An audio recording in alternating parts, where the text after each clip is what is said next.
Selam dostlar, менің арнама қош келдіңіздер. Бүгін өте жылдам дайын болатын тау салатын дайындайтын боламыз. Ең алдымен 2-3 дана картопымызды алып, теркадан өткізіп, крахмал кеткенше жуып, қуырып аламыз. Менде қақталған тауық еті, 2 жұмыртқа, қияр, қызанақ, жаңғақ, майонез. Осының барлығын теркадан өткізіп, соломка етіп, турап аламыз. Ең алдымен ыдысымызға осылай тауық етін саламыз. Сіздер қайнатып және қуырып тауық етін осылай дайындасаңыздар болады. Менде қақталған түрі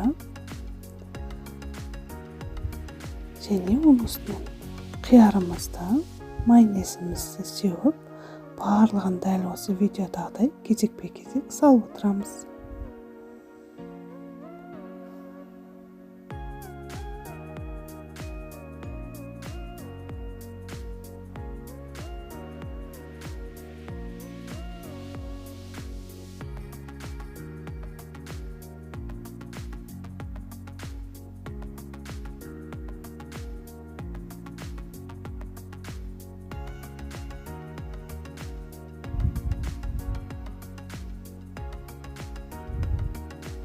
Жаңғағымызды ұмытып кетпейміз, өте ерекше дәм береді.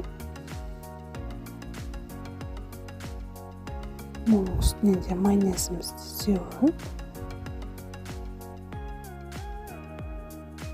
осылай картошка пайымызбен барлық жеріне осылай жауып шығатын боламыз.